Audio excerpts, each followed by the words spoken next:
जय हिंद दोस्तों, मैं फिर हाजिर भी आप लोगों के बीच में उज्ज्वल परिवार की तरफ से अपनी तरफ एक और क्लास लेकर के। चलिए दोस्तों, आज की बात करते हैं हम। आज का जो करंट रहेगा आपका, जो भी क्लास रहेगी आपकी इंपॉर्टेंट क्वेश्चन के साथ है, वो डेट ऑन 6 फरवरी या 6 फरवरी से पहले की हम यहाँ पर बात करें। तो आज डेट कितनी हो चुकी है आपको पता है? 7/2022। चलिए दोस्तों, पहला ही क्वेश्चन है, बड़ा शानदार क्वेश्चन आप लोगों के बीच में कि अभी गणतंत्र दिवस के ऊपर एक झांकी निकाली गई थी और उस झांकी को लेकर के बड़ा चर्चा का विषय बना था और ये क्वेश्चन आप लोगों से पूछ लिया जाएगा। ध्यान रखिए, हर छोटी छोटी बात हमें यहाँ पर पढ़नी पड़ेगी 2022 के एग्जाम के लिए, ठीक है भाई। बाकी चलो बाद में बात करूंगा। पहला ही क्वेश्चन हम यहाँ पर नोट करते हैं। देखिए, पहला ही क्वेश्चन के ऊपर हम बात करते हैं कि तेजावत नाम के जो आदिवासी थे वो चर्चा में रहे। तो तेजावत चर्चा में क्यों रहे, इनका संबंध कहां से था, इसके ऊपर हम बात करने वाले हैं। देखिए भाई, आपका है मोतीलाल तेजावत। मोतीलाल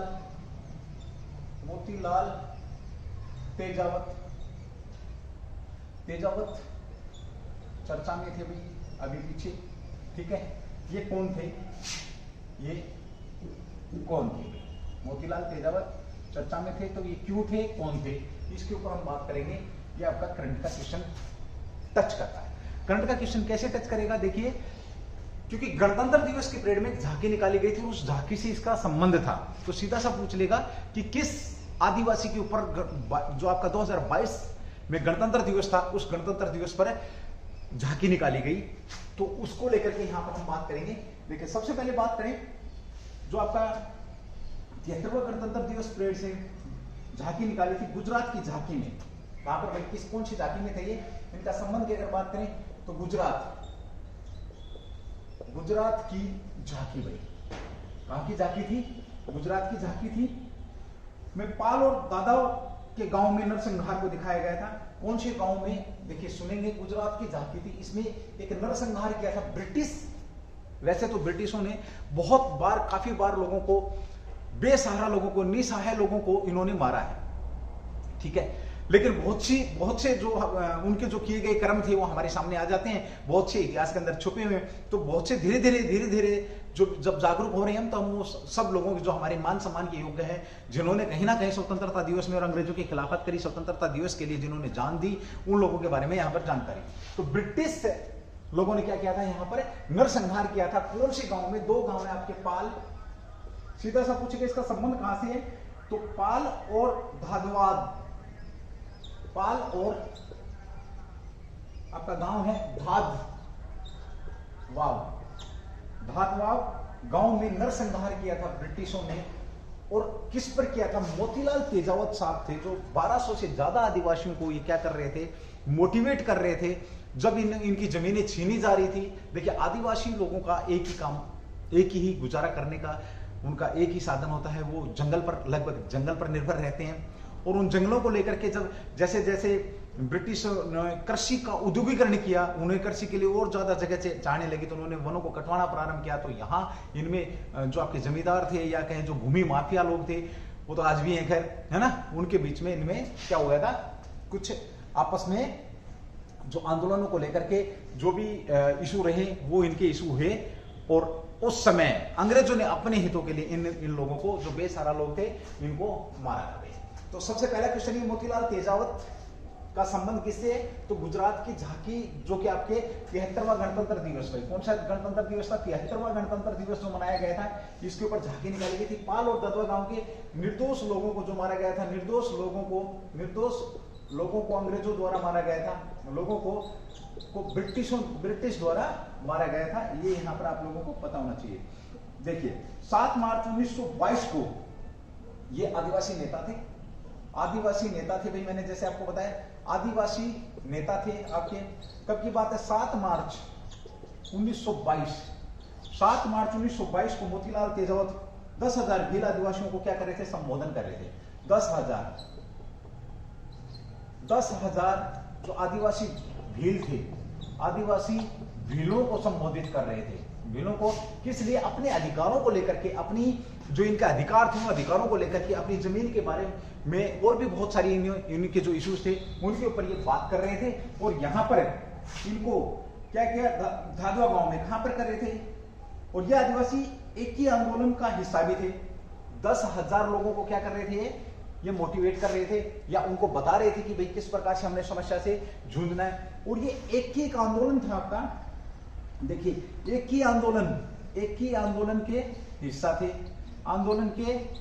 थे, और अंग्रेजों ने हमेशा यही किया है, जहां जहां पे शांतिपूर्ण आंदोलन हुआ, सेम जैसे जलियांवाला बाग हत्याकांड है, तो वो कहानी भी इन्होंने यहां पर करी है। वो केवल यहां पर करी है, बल्कि जहां जहां जिन जिन देशों में, जिन देशों को अंग्रेजों ने उपनिवेश बना रखा था, उन्होंने हर जगह इस टाइप की करी है। भारत में कुछ ज्यादा करी है, ठीक है। तो एक ही आंदोलन के हिस्से थे, और ये कौन से गांव में, धाधवा गांव के अंदर क्या कर रहे थे, गांव के अंदर ये इस प्रकार कर रहे थे, जो कि अब गुजरात में कहां पर है, साबरकांठा जिले में।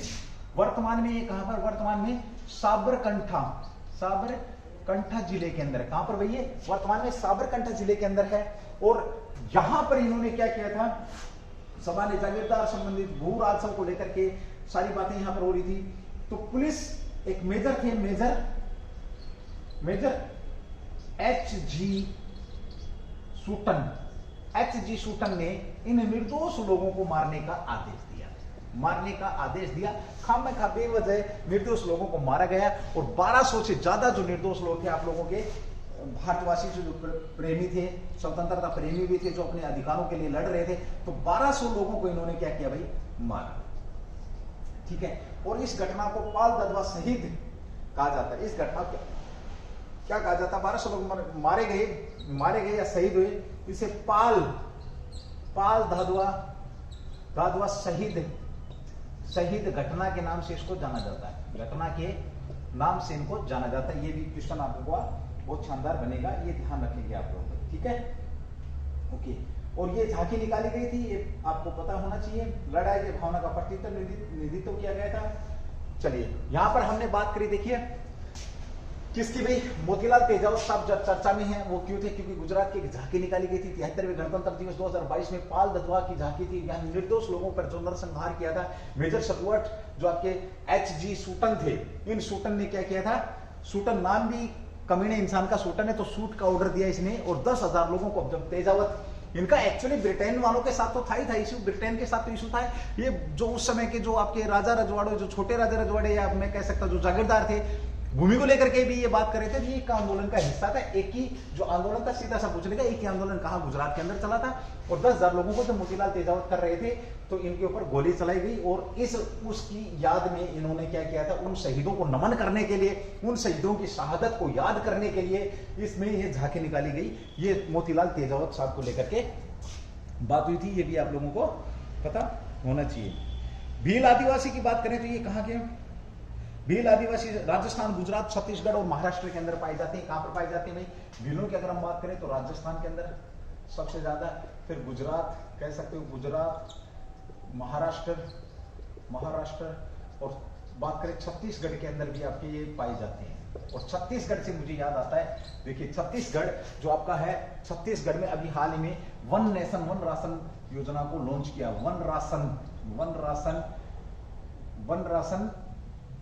वन नेशन कह सकते हो, वन नेशन वन राशन योजना को लागू भी कहां पर किया गया है, छत्तीसगढ़ में। कल परसों की बात है कि छत्तीसगढ़ ने अपनी कौन सी योजना को, तो one ration card one nation योजना को इन्होंने लागू किया। साथ ही हमने बात करी, देखिए यहाँ पर 73वां गणतंत्र दिवस था, गणतंत्र को लेकर के भी हम एक छोटी सी बात कर लेते हैं। देखिए गणतंत्र की अगर हम बात करते हैं तो कोई भी देश, वह देश, गणतंत्र कौन सा देश कहलाता है, देखिए रिपब्लिक देश कौन सा देश कहलाता है, रिपब्लिक देश वह देश होता है जिसमें हेड ऑफ नेशन का चुनाव जनता के द्वारा डायरेक्ट या इनडायरेक्ट रूप से किया जाता है, जिसमें जो हेड ऑफ नेशन, तो वर्तमान में हेड ऑफ नेशन कौन, आपके रामनाथ कोविंद जी हैं। और हेड ऑफ गवर्नमेंट की अगर हम बात करते हैं तो आपके कौन है, प्रधानमंत्री जो मोदी साहब हैं, वो हेड ऑफ गवर्नमेंट है। तो जहां पर हेड ऑफ नेशन की बात हम करते हैं, गणतंत्र वही होता है जहां पर हेड ऑफ नेशन का चुनाव, नेशन का जो इलेक्शन है वो बाय द पीपल, चाहे डायरेक्ट हो चाहे इनडायरेक्ट हो, आपका किया जाता है। ये भी आप लोगों को पता होना चाहिए। शानदार क्वेश्चन है, ठीक है।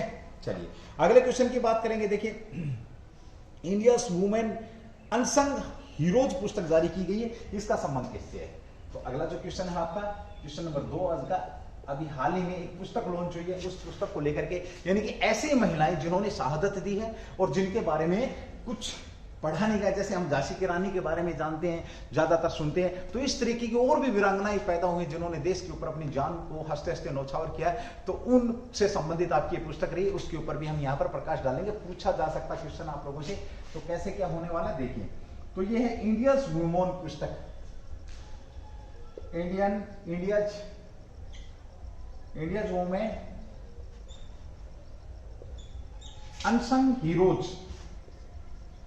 अनसंग हीरोज पुस्तक जारी हुई है। इसका संबंध किससे है? तो इंडिया वुमेन अनसंग हीरोज जो पुस्तक जारी हुई है, इसका संबंध किससे? बड़ा शानदार क्वेश्चन है भैया आप लोगों का ये भी, और इसके बारे में भी आप लोगों को पता होना चाहिए। सबसे पहले तो आजादी के अमृत महोत्सव के भाग के रूप में, तो जो इस पुस्तक को, इसके ऊपर हम बात करेंगे। देखिए किसके? आजादी के अमृत महोत्सव, आजादी के अमृत महोत्सव के भाग के रूप में इस पुस्तक को क्या किया गया? लॉन्च किया गया। किस मंत्रालय ने भाई? देखिए संस्कृति मंत्रालय ने। किसने? सांस्कृतिक मंत्रालय। सांस्कृतिक मंत्रालय के मंत्री कौन है ये तुम बताओगे? सांस्कृतिक मंत्रालय ने क्या किया है? लगभग 75 गुमनाम नायकों पर 3 चित्रात्मक पुस्तकों का विमोचन किया है। देखिए 75 जो हीरोज हैं, 75 जो महिला हीरोज हैं, उनके ऊपर 3 चित्रात्मक यानी कि चित्रात्मक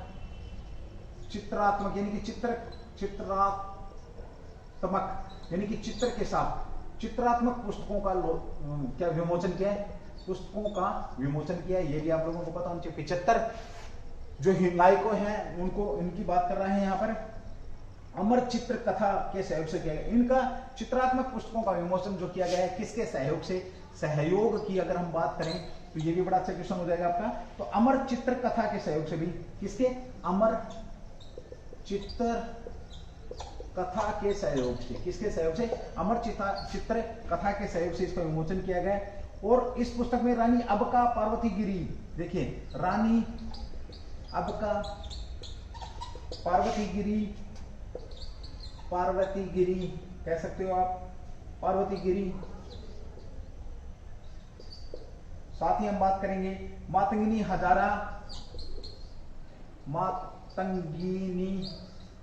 हाजरा आदि बहुत सी वीरांगनाएं हैं जिन्होंने स्वतंत्रता संग्राम से जुड़ करके अपनी जान की बाजी लगा करके देश को आजाद कराने में अहम योगदान दिया था। और आजादी के अमृत महोत्सव के हिस्से में सीधा सा क्वेश्चन करेगा आप लोगों से। देखिए आजादी के अमृत महोत्सव के हिस्से में भाग के रूप में किस पुस्तक को लॉन्च किया गया है? तो इंडिया वुमेन्स अनसंग हीरोज पुस्तक जारी करी है, आजादी के अमृत महोत्सव पर करी है, सांस्कृतिक मंत्रालय के द्वारा लॉन्च किया गया। 75 जो नायिकाएं हैं उनके ऊपर यहाँ पर बात हो रही है। और सहयोग किसका रहा? अमर चित्र कथा का यहाँ पर याद क्या रहा है? सहयोग रानियों की कहानियां से पूरा भरा हुआ भाई, ठीक है, ओके। केंद्रीय मंत्री यहाँ की मीनाक्षी लेखी ने 28 जनवरी को श्रृंखला की पहली लॉन्चिंग की है। कब? जो मीनाक्षी जी हैं जो केंद्रीय मंत्री हैं, मीनाक्षी लेखी ने पहली लॉन्चिंग कब? 28 जनवरी को इनकी पहली लॉन्चिंग दिल्ली में करी थी। 28 जनवरी 2022 को पहली लॉन्चिंग यहाँ पर की गई है। सारी चीजें बताना पॉसिबल नहीं है, बट जितना है उतना आपको मैंने बता दिया। पुस्तक मोस्ट इंपोर्टेंट है, ये ध्यान रखेंगे। चित्रात्मक पुस्तक है, किस किस के सहयोग से हुई है ये भी आप लोगों को इसके बीच में ये सारी की सारी चीजें आप लोगों को बता दें, ठीक है। तीसरे और अंतिम संस्करण 30 अज्ञात नायिकाओं की कहानियां होंगी, ये भी आप लोगों को। दूसरा जो संस्करण रहेगा, पहले में ये कह सकते हो आप, जो पहला भाग है इसमें 20 महिलाओं का, देखिए भाई पहला जो भाग है इसमें 20 महिलाओं के ऊपर बात होगी। जो वीरांगनाएं हैं हमारी पहले भाग में 3 भाग हो रहे हैं। दूसरे भाग के अंदर क्या होगा भाई? दूसरे भाग में आपकी कह सकते हैं 25 गुमनाम महिलाएं। तो दूसरा जो संस्करण रहेगा इसमें 25 महिलाओं का जिक्र होगा। और तीसरे में आपकी कितनी होंगी? 30।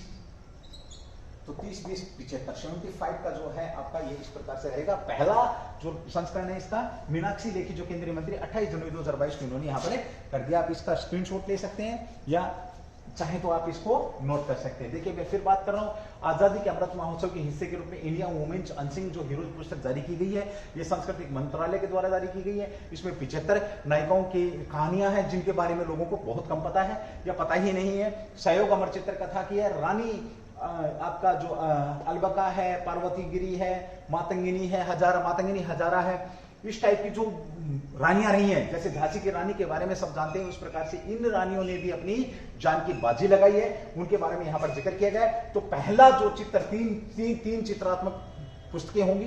तो पहली के अंदर क्या, अभी पहली के अंदर आपका 20 महिलाओं का जिक्र है, दूसरी जो आपकी 25 महिलाओं का जिक्र है, तीसरी आपकी 30 महिलाओं का, जिनके बारे में लोगों को बहुत कम पता है। चलिए भाई मैं इसको रफ कर रहा हूं और उसके बाद एक और बहुत बेहतरीन क्वेश्चन आप लोगों के बीच में लेकर के आ रहा हूं। अभी हाल ही में एक ऐप चर्चा में रही है आपकी। चलिए पहले मैं इसको रफ कर देता हूं, फिर बात करते हैं कि ऐप है जो भी चर्चा में रही है और बहुत मैं ये कहूँ यूजफुल भी रहने वाली है, स्टूडेंट के लिए भी यूजफुल रहने वाली है, कह सकते हैं भैया आप लोगों को। तो किसकी द्वारा उस ऐप, कौन सी ऐप है जो ज्यादा चर्चा में बनी हुई है, अभी उस ऐप को लॉन्च किया गया है और बहुत बेहतरीन फायदा होगा उस ऐप से। चलिए भाई दोस्तों, ये उज्ज्वल परिवार की तरफ से एक बेस्ट जो कोशिश है, हर दिन आप लोगों के बीच में हम कोई ना कोई टॉपिक लेकर के आपके बीच में पहुंच रहे, टॉपिकों के साथ क्वेश्चन जो आपके करंट के जो क्वेश्चन घूम रहे हैं, उन क्वेश्चनों के साथ हम आपको आपके इंपोर्टेंस जो एग्जाम, हर प्रकार के एग्जाम के लिए आपके जो इंपोर्टेंस क्वेश्चन हैं उनके ऊपर भी हम यहाँ पर बात करते हैं। बट बड़े ही दुख के साथ सूचित किया जा रहा है कि आप लोग ना तो क्लास को देखते हैं और ना ही प्यार दिखाते हैं। चलिए भाई, कल वाली क्लास को देख करके तो एक बार मेरा ऐसा मन कर रहा था कि मैं क्लास डालनी ही बंद कर दूं। ठीक है भाई, कल देखिए आप लोग क्लास देख नहीं रहे, आने वाला समय है वो बताएगा आप लोगों को इस क्लास के महत्व के बारे में। मैंने कल परसों भी आप लोगों से एक रिक्वेस्ट डाली थी। रिक्वेस्ट ये थी कि भाई इस क्लास को आप शेयर तो कर सकते हैं। आप 5 फ्रेंड को, अगर एक बंदा 5-6 फ्रेंडों को भी शेयर करता है, हो सकता है उसमें से एक फ्रेंड आपने लगातार 1 महीने तक शेयर करिए, हो सकता है वो आपको ये उल्टा सीधा भी बोल दे कुछ कि क्यों शेयर कर रहा है, मैं नहीं देखना, मैंने नहीं पढ़ना, मैंने ये वो। लेकिन अगर गलती से किसी दिन देख ली उसने और वही पेपर उसके एग्जाम में आ गया तो जिंदगी भर आपका एहसान मानेगा, जिंदगी भर। 30 दिन में, मैं ये बोलूं 30 दिन में अगर एक दिन भी आपकी शेयर की हुई क्लास अगर वो बच्चा देखता है तो आपका लाइफ टाइम एहसान मानेगा। उसमें से अगर गलती से क्वेश्चन उठ गया और समय का कुछ नहीं पता कि कहां से क्या उठ जाए, गवर्नमेंट का कुछ नहीं पता, पेपर सेटर का कुछ नहीं पता कि कहां से क्या उठा जाए। ठीक है, ध्यान रखेंगे। लेवल की मैं बात कर रहा हूं, कंटेंट की बात कर रहा हूं, बहुत बेहतरीन कंटेंट है, आप इस बात को मानिए।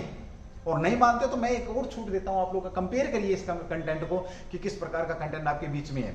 जो ट्रेंड चल रहा है, ट्रेंड से हटके हम कोशिश कर रहे हैं कि आप लोग, क्योंकि जो पेपर हमेशा आता है, देखिए कोई भी क्वेश्चन इंपॉर्टेंट नहीं होता जीके के अंदर। अगर मैं बात करूं तो कोई भी क्वेश्चन इंपॉर्टेंट और कोई भी क्वेश्चन आपका इजी नहीं होता है, और कोई भी ऐसी बुक नहीं है जो पेपर आने से पहले उसके अंदर क्वेश्चन हो। कोई भी ऐसी क्लास नहीं मिलेगी आप लोगों को। बट हम थोड़ा सा ज्यादा सिर मार रहे हैं कि भाई हम वो क्लास लेकर के आए जो पेपर छपने से पहले वो क्वेश्चन हमारे पास हो।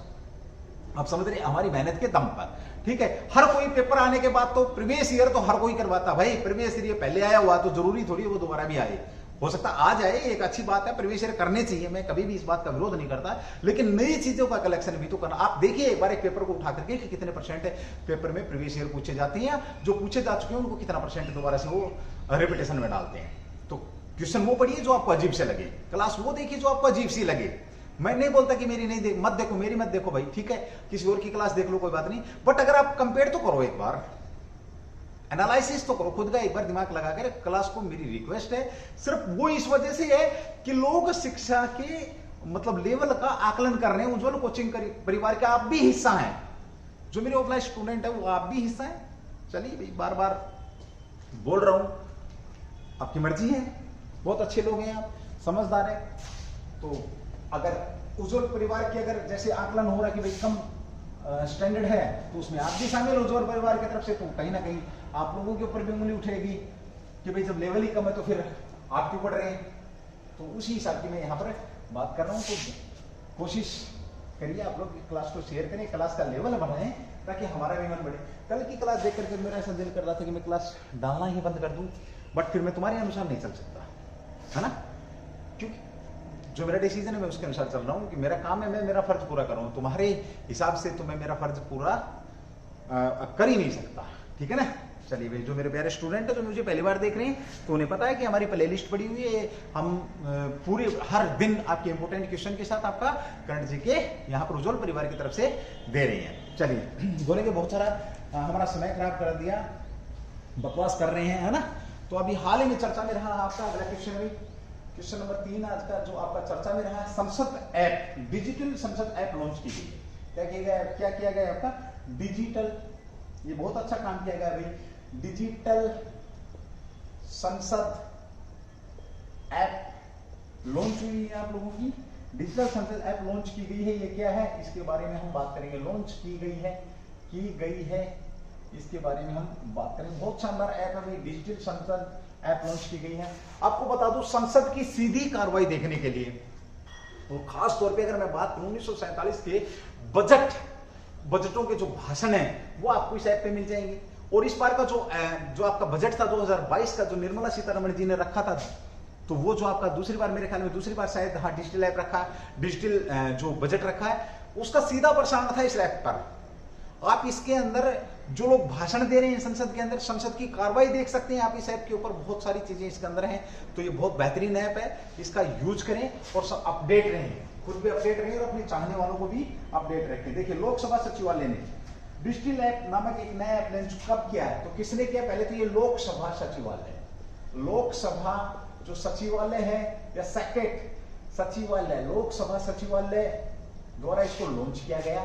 कब किया गया भाई? इसे किया गया 27 जनवरी 27 जैन 2022 को इसे क्या किया है? लॉन्च किया है। 27 जनवरी 2022 को इसे लॉन्च किया है। अरे दोस्तों, वादा करता हूं आऊंगा तुम्हारे बीच में और बहुत जल्द, जो तुम चाह रहे हो वही जो आप लोग चाह रहे हैं कि सर टेक्नोलॉजी और बढ़ाऊंगा, मुझे थोड़ा सा समय तो दो, आप एक बार प्यार दिखाते रहिए, मैं प्यार दिखाते रहो। मैं बोलता हूं कि जिस दिन अगर प्रॉपर क्लास को देखने वाले 500 स्टूडेंट भी अगर हो जाते हैं, मैं उसी दिन जो तुम चाह रहे हो वो लेके आ जाऊंगा, उसी दिन मैं वो लेके आ जाऊंगा जो तुम चाह रहे हो। जो लिखने वाला जो समय इसको काट दिया जाएगा, लिखा है तैयार मैटर आप लोगों के बीच में मिलेगा, पीडीएफ भी मिलेगी, सारी चीजें आपको प्रोवाइड कराऊंगा। लेकिन आप एक बार प्यार दिखाना शुरू तो करिए। पर प्यार इसलिए नहीं दिखा रहे क्योंकि फ्री में दे रहे हैं सर, है ना। वही चीज अगर मैं इसका अगर पैसे में दूं तो शायद मेरे ख्याल में आप लोग इसको देखना भी शुरू कर दो, ठीक है। लेकिन मेरा जो मेरे दिल की जो चाहत है वो यही है कि मैं इस क्लास को हमेशा लाइफ टाइम में भी, शायद जब तक मैं टीचिंग लाइन में हूं, और शायद टीचिंग लाइन में ही रहूंगा जहां तक है, बाकी भाई ऊपर वाले की मर्जी है, पता नहीं कब क्या कर दे, तब तक मैं इस क्लास को डालता रहूंगा आप लोगों के बीच में। आप लोग शायद बहुत जल्द भगवान की दया से 5-6 महीने के अंदर आप तो सरकारी जॉब चले जाएंगे, लग जाएंगे, फिर भी आप इसको देखेंगे तो भी आपको बहुत सारी जानकारी इनसे मिलती रहेगी। अपडेट रखूंगा जो भी चीजें रहेंगी, हर साइड से अपडेट करने की कोशिश करूंगा मैं, बट थोड़ा सा प्यार दिखाइए आप। तो 27 जनवरी 2022 को इस ऐप को लॉन्च किया गया है। इसमें लोगों संसद और संसद कार्रवाई हासिल होगी। इसके अंदर क्या होगा भाई? संसद की कार्रवाई, संसद की सीधी कार्रवाई देख सकते हैं। अब आपको टीवी वगैरह पे बैठने की जरूरत नहीं है, इस ऐप पे आप जाइए और कार्रवाई देखिए। इसमें क्या मिलेगा आप लोगों को? देखिए, इस ऐप में 1900, विशेष तौर पे बात करें 1947 के बाद के बजट भाषणों के साथ बजट, देखिए इंपोर्टेंट है भाई, पूछ लेगा, इंपोर्टेंट है। 1947 के बजट भाषणों के साथ क्या मिलेगा और आप लोगों को? 12वीं लोकसभा 17वीं लोकसभा तक की सदन की चर्चाओं की जानकारी है। 12वीं लोकसभा से लेकर के जो 17वीं लोकसभा, जो आपकी 17वीं लोकसभा है, इसके सदन की चर्चाओं की जानकारी, सदन की जो चर्चा हुई है उनकी जानकारी, चर्चाओं की जानकारी यहाँ पर मिलने वाली है, ये भी आप लोगों को पता होना चाहिए। और इस ऐप को अभी लॉन्च किया है। आप घर बैठ करके या कहीं भी अपने फोन के ऊपर जो संसद के अंदर जो कार्रवाई हो रही है, जो हमारे मंत्री जिन्हें हम यहाँ से प्रतिनिधि बना करके भेजते हैं, वो क्या काम कर रहे हैं, किस प्रकार की। और अच्छा क्वेश्चन ये बनता है कि 1947 के बाद के बजट से लेकर के अब तक के बजट, और ये बजट जो था आपका, ये लाइव उस ऐप के ऊपर आया था, और पूरे के पूरे भाषण, जो बजट भाषण है वो इस ऐप के ऊपर डाले गए हैं। अब जो कोई पढ़ने वाला स्टूडेंट है, अगर किसी को कुछ चाहिए जानकारी अच्छे लेवल की, यूपीएससी लेवल की अगर तैयारी कर रहा है, सीजीएल लेवल की तैयारी कर रहा है, तो इस ऐप में जो संसद से जुड़ी हुई चीजें हैं, जो जानकारी वो आपको यहाँ पर मिलने की संभावना बनी रहेगी। ये भी आप इस बात को भी ध्यान रखेंगे। व्यक्तिगत अपडेट भी किया जाए, व्यक्तिगत तौर पर भी यहाँ पर अपडेट रहेंगे, ठीक है। ओके, अगला क्वेश्चन भी क्वेश्चन नंबर 4 है। अभी हाल ही में चर्चा में रहा आपका एक निर्यात चर्चा में रहा है, ध्यान रखेंगे।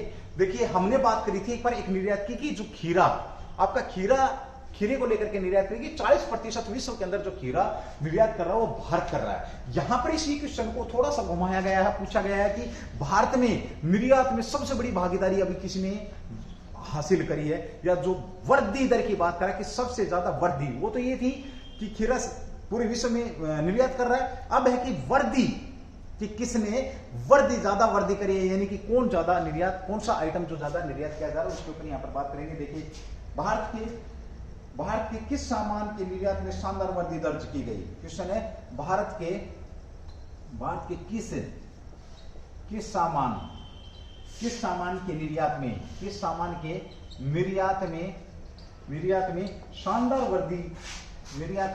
शानदार वृद्धि दर्ज की गई है। क्या हुआ? दर्ज की गई है। देखिए की गई है, तो ध्यान रखिए, अगर हमारा देश सामान निर्यात करता तो विदेशी मुद्रा भारत के अंदर आएगी, और ये बहुत बड़ी बात है। जिस देश के अंदर विदेशी मुद्रा भंडार अगर ज्यादा है, जिस देश के अंदर विदेशी मुद्रा भंडार ज्यादा, उसकी अर्थव्यवस्था उतनी ही अच्छी है। अगर अब हम यहां पर बात करते हैं भारत के अंदर विदेशी मुद्रा भंडार, भारत कौन से नंबर पर है? तो 4th नंबर पर है दोस्तों, ध्यान रखेंगे। और पहले नंबर पर कौन आपका?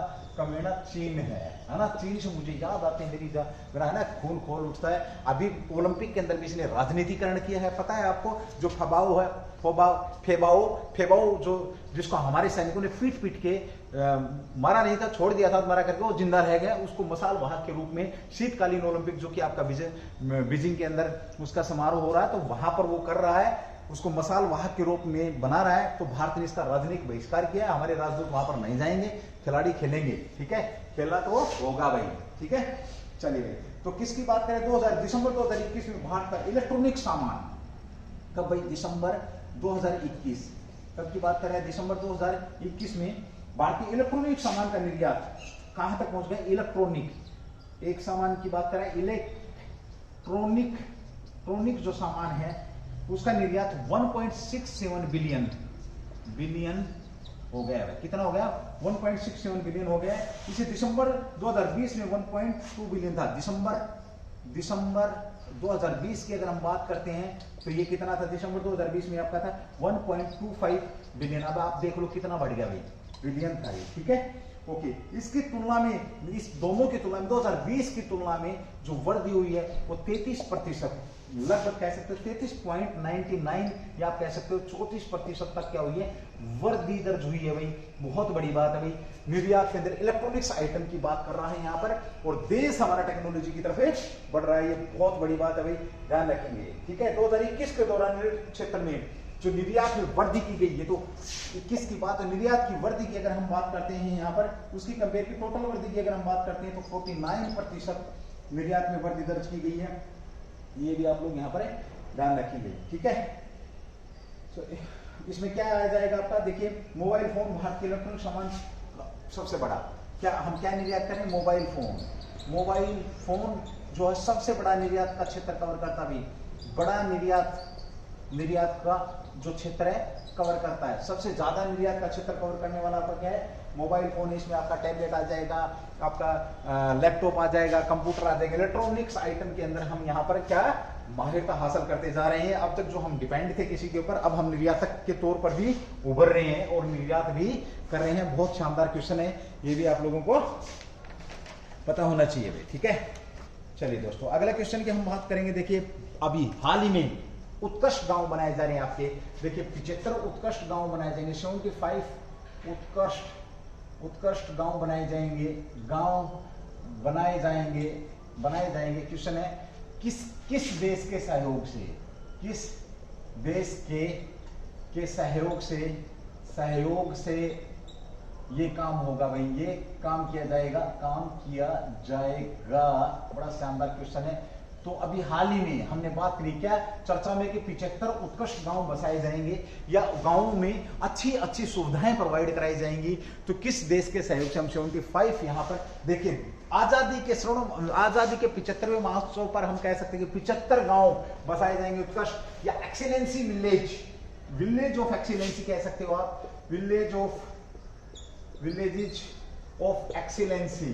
क्या आपका? एक्सीलेंसी का निर्माण करने वाले हैं। किस देश के सहयोग से? तो इसका आंसर है इजराइल भाई,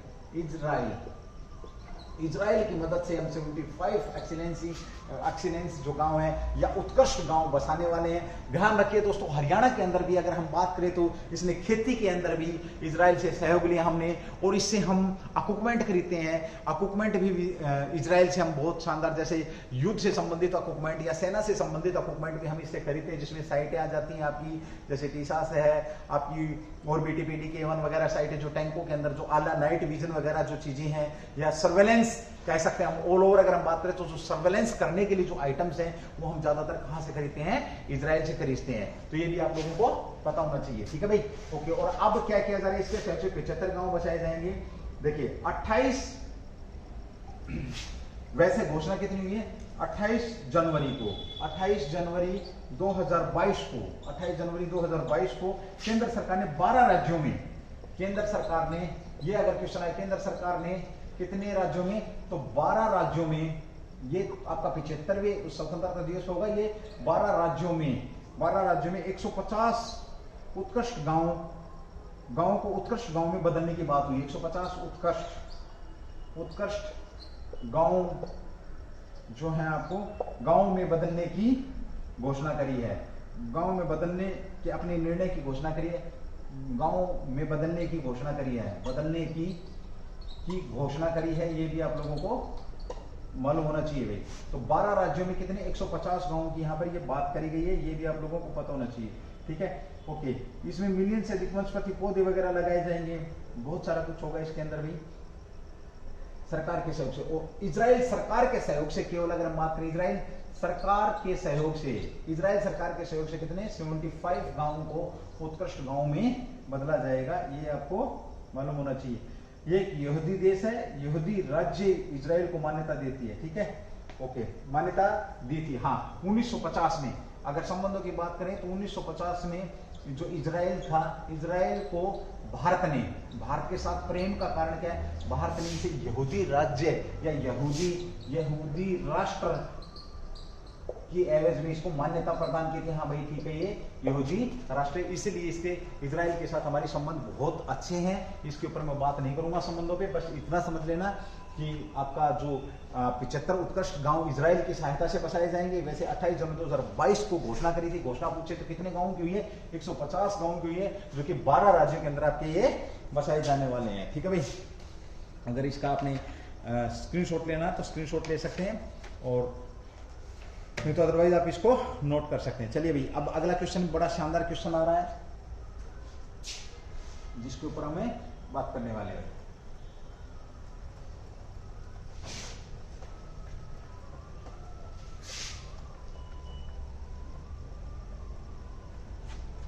कोरोना को लेकर के क्वेश्चन में एक बड़ा अच्छा एक न्यूज है, कह सकते हैं आप। वैसे तो भाई साहब मेरे ख्याल में अभी ये जो बिना बुलाए मेहमान आया था, ये जाने जुने की तैयारी में है। अब देखो आया था ये एक चीज सिखा के गया है। पता आपको क्या सिखा के गया है? कि भाई इसे भी पढ़े लिखे ही लोग पसंद हैं। जब भी कोरोना आया तो सबसे पहले स्कूल और कॉलेज में आया, शिक्षण संस्थानों में आया। मतलब ये सीधी सी बात है कि पढ़े लिखे लोग सबको पसंद है। अब या तो अनपढ़ रहो या फिर आप मेरी बात समझ रही हैं कि मैं कहना क्या चाह रहा हूँ, ठीक है ना। तो चलिए भाई, इस कोरोना भाई साहब को विदाई का समय आ चुका है, लगभग हमने विदाई इसको दे दी है, चला जाएगा। बाकी इसने खूब नाच लगाया भाई, है ना। और मेरा ये मानना है कि जिनके घर, मेरा खुद का पर्सनल व्यू है भाई, ऐसा कहीं किसी बुक के अंदर या कहीं नहीं लिखा, जिनके घर सरकारी नौकरी थी उनके घर कोरोना नहीं आया, ये भी बात थी। पढ़े लिखे लोगों में तो आता है, वो तो आपको पता ही है सबसे पहले क्या कुछ होता है। बट जिनके घर सरकारी जॉब थी, क्यों? सैलरी फर्स्ट क्लास आ रही है। अब जब सैलरी आ रही है तो क्या करेगा कोरोना? वो बेचारे जो बेरोजगार हैं, वो जो बेचारे जो रोज की रोज कमा के खा रहे थे, अब कहने को तो बहुत सारी बातें आती हैं, बट इतना ही समझ जाइए आपकी सरकारी जॉब बहुत ज्यादा जरूरी है। बड़े बड़े लोगों के बिजनेस खा गए, ना दिखने वाला जीव कहो, सजीव कहो, निर्जीव कहो, जो भी कहो आपकी मर्जी है, बट ये अच्छे अच्छे रोजगारों को ये धरती में मिला के चला गया भाई, चला गया, मान रहे हैं चला गया, वापस आने में देर थोड़ी लगाता है ना। बोलते चला गया भाई, बाय बाय हो गया, लेकिन नहीं। चलिए इसी कोरोना के ऊपर अगला क्वेश्चन भी आप लोगों का, क्वेश्चन नंबर 6 है आप लोगों का। देखिए, चेस्ट एक्सरे से लगाया जाएगा कोविड का पता। चेस्ट एक्सरे होगा आप लोगों का, एक्सरे से कोविड-19 का पता लगेगा, कोविड-19 का पता लगाया जाएगा। इसकी खोज किसने करी? इसकी खोज किसने करी या ये घोषणा किसने करी? किसने की? देखिए सीधी सी बात करेंगे हम, इसके आंसर ही ले लेते हैं। देखिए यहां पर हम बात करते हैं जोधपुर, आईआईटी जोधपुर ने इस तकनीक को विकसित किया, या इस तकनीकों को किसने विकसित किया? आईआईटी जोधपुर, जय हो बगड़ी हो, है ना। आईआईटी जोधपुर जो तकनीकी है, आईआईटी जोधपुर के जो है, आईआईटी जोधपुर ने इस तकनीक को विकसित किया है। देखिए लेकिन यहां पर एक चीज है, ध्यान रखेंगे। अब क्या होगा, सीधा आपका, क्योंकि ये फेफड़ों को प्रभावित कर रहा था, तो सीधा आपका चेस्ट एक्सरा होगा। इंटेलिजेंसी आईए आपका जो इंटेलिजेंसी एक्सरा होगा, चेस्ट का एक्सरे किया जाएगा। उसके अंदर जो है पता लगाया जा रहा है, इस प्रकार की टेक्नोलॉजी यूज करी है, उससे पता लग जाएगा कि आपके फेफड़े खराब है। कोरोना भाई साहब ने आपके फेफड़े खराब कर दिए। लेकिन ये शुरुआती दौर में कारगर नहीं है भाई, जब ये ज्यादा फैल जाता तब पता लगता। स्टार्टिंग में भी शायद ये तकनीकी आपकी कम यूज हो रही है, स्टार्टिंग में इस तकनीकी से कम पकड़ में आ रही है ये बात, लेकिन फिलहाल ये आपका खुशी का मामला है, ये ध्यान रखेंगे। ठीक है, इन्होंने कोमिट नेट नाम के एक ज्ञान शिक्षण आधारित एल्गोरिथम प्रस्तावित किया है। ठीक है, एल्गोरिथम गैर कोविड प्रभावित फेफड़ों को करता है। छाती का एक्सरा होगा इसके अंदर भी, ये भी आप लोग इस शोध में इस्तेमाल आईए समाधान चिकित्सा एल्गोरिथम दोनों दृष्टिकोणों को ध्यान रखा गया है।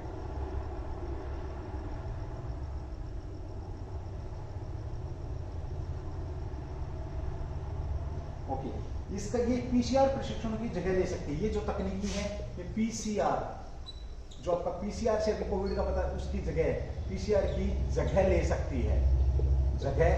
सकती है, ये भी आपको पता होना चाहिए। ठीक, आगे चल करके अगर इसमें कुछ सुधार किया है तो पीसीआर की जगह ले सकती है, आपको पता होना चाहिए पीसीआर की जगह। ठीक है, चलिए आरटीपीसीआर की बात करें तो आरटी जो पीसीआर आपका प्रयोगशाला तकनीकी है, इसके में क्या है आपकी प्रयोगशाला, प्रयोग लैब चाहिए भाई, तकनीकी है ये भी आपको पता है। इससे पता लगता है डीएनए और आरएनए रिवर्स ट्रांसक्रिप्शन से को जोड़ती है। ये क्या करती है आपका डीएनए में आरएनए के रिवर्स ट्रांसक्रिप्शन को जोड़ती है, रिवर्स ट्रांसक्रिप्शन को जोड़ती है। डीएनए में आरएनए रिवर्स ट्रांसक्रिप्शन को ये जोड़ती है। तो ये भी आप लोगों को पता होना। सीधा डायरेक्ट क्वेश्चन पूछेगा कि कौन सी आईआईटी ने या किसने चेस्ट एक्सरे से कोविड-19 का पता लगाने की तकनीकी का क्या किया है, अभी हाल ही में तकनीकी इजाद के लिए है। चलिए अगला क्वेश्चन भी आपका बहुत बढ़िया रहा भाई। अच्छा क्वेश्चन है, जबलपुर में कहां पर आपका जूलॉजिकल, अगला क्वेश्चन भी आप लोगों का, कहां पर किस स्टेट में भारत का पहला जियोलॉजिकल पार्क बनेगा भाई, कहां पर भारत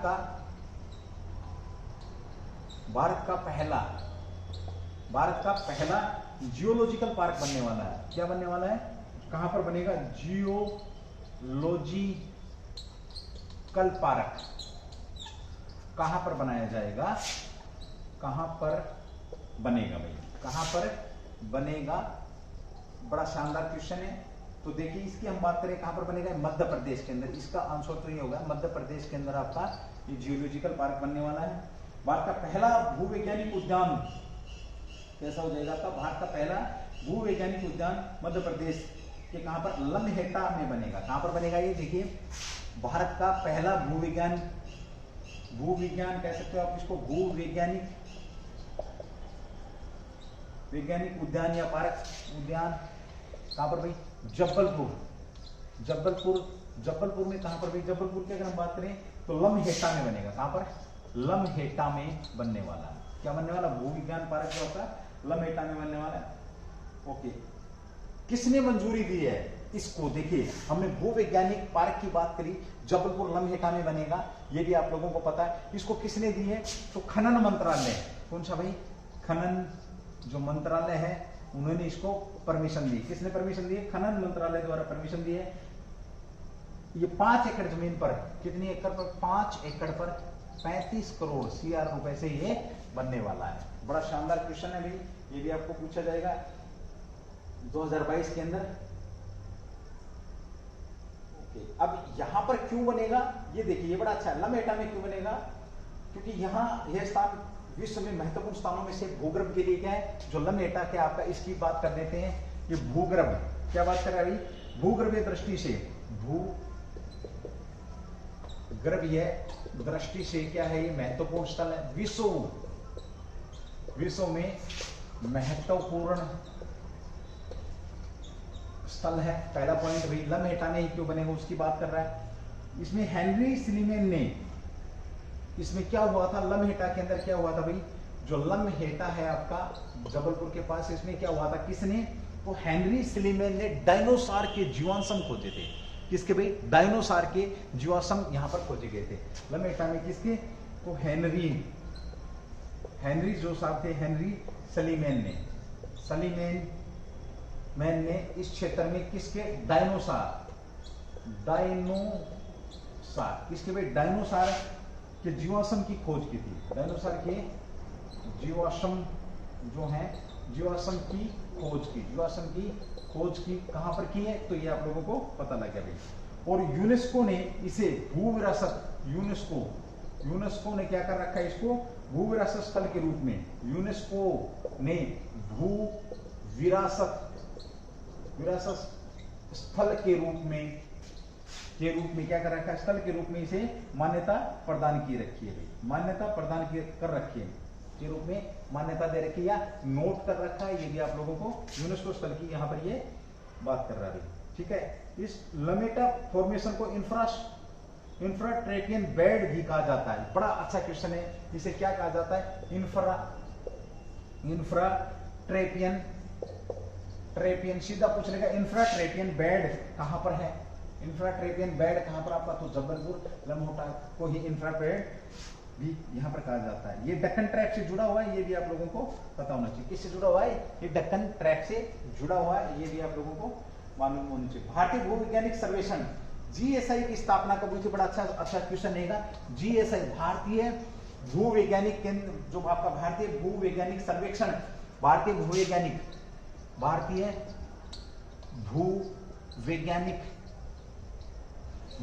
जो आपका है सर्वेक्षण की स्थापना कब हुई है?